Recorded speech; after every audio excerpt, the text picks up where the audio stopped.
The sound of the wheels seems to have synchronized with the rhythm of my heart. It's early morning and I'm alone in the train compartment. My fellow passenger just got off at her station. There's a fascinating story playing in my mind, and I've unwittingly become its listener. Let me tell it now.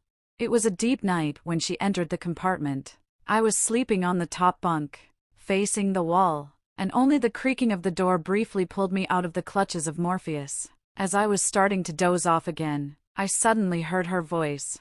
"I'll be in the train, Mom, in a couple of hours," she whispered, speaking on the phone. "Make sure to meet me. The suitcases are very heavy. I won't be able to carry them myself." Letting out a heavy sigh, she continued, "Yes, Mom, I've taken all my things. No, we won't reconcile. Andre kicked me out." I sighed mentally as well, wanting to sleep, but it didn't seem gentlemanly to send the girl away to talk in the cold, smoky vestibule.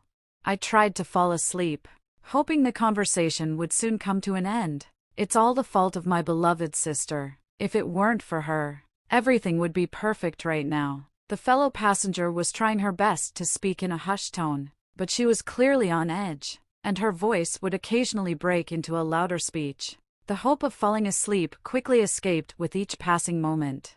She got involved, Mom, with someone unclear. Everyone knows he's a womanizer and hasn't missed a single skirt until now. But no, she won't listen. Do you know how they met, Mom? And that's when I caught myself automatically listening to the conversation. No, I'm not a gossip and not someone who enjoys digging into other people's dirty laundry. But the girl was telling the story with such enthusiasm and emotion that sleep completely eluded me. Through a dating app, the compartment neighbor continued, and as soon as they started dating, my sister disappeared. But he stayed there and kept chasing after other girls. I needed to expose him, so I decided to pretend that I was flirting with him myself. Once it went further, I would show my sister the messages as evidence. "Oh, Mom, don't start it." Prolonged silence and irritated sighs indicated that something was being expressed on the other end of the line. The girl tried to interrupt. "Yes, I know I'm married and my husband is a smart guy. I never intended to cheat on him. Well, maybe I flirted a little, but what's wrong with a couple of lingerie photos? Is that illegal? If you had the same excuses for your husband, it's no wonder he kicked you out." It crossed my mind. Any sympathy I had for my fellow passenger instantly vanished. Apparently, her mother was also trying to explain something to her, but the daughter continued to justify herself. "Andre, he comes home from work and plops down in the armchair with a bottle of beer. Look at his belly. It's like a pregnant hippo's. Yes, I know he works extra hours, but I also want attention and initiative. Spouses reflect each other. If you want initiative from your husband, show it yourself." I thought to myself, but who am I to teach anyone? And my sister's fiancé was so persistent and seductive. He practically didn't give him a chance to refuse. And you know what a beautiful torso he has. You yourself said that a man should be like that. Stop grumbling. I'll never tell you anything again. I was relieved at that moment. It started to feel uncomfortable and even repulsive. There was no slightest desire to find out more.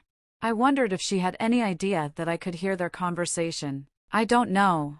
But there was no trace of embarrassment in her voice.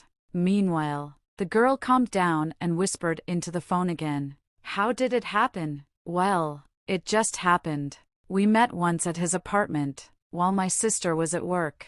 "No, not just once." "Oh, Mom, stop it.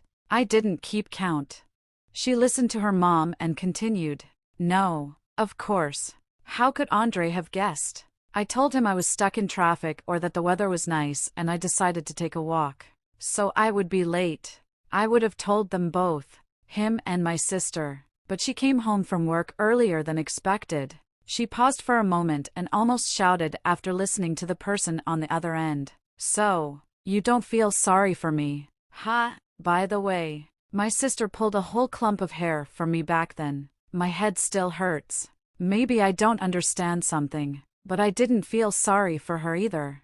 That's how it goes. Wanting to do a good deed, but choosing the lowest methods. My fellow passenger went on for a long time, describing how my sister's husband found out about her infidelity, how she tried to justify herself by explaining the reasons for her behavior, but her lover showed everyone their correspondence, where she was the one who started flirting with him. In the end, no one believed her. She lamented being alone now and having to return to her parents in a small village. But I wasn't listening anymore. I was reflecting. I felt sorry for Andre, who, forgetting about everything, worked for the benefit of the family, and as a result, lost her. I felt sorry for my sister, betrayed by the two closest people to her. It was regrettable that I heard this story. I would never intentionally eavesdrop on someone else's private conversations, and had I known in advance what would be so openly discussed, I would have ended the dialogue from the first seconds. But on the other hand, maybe it happened for a reason. This situation makes me ponder how important it is to listen and truly hear those around us.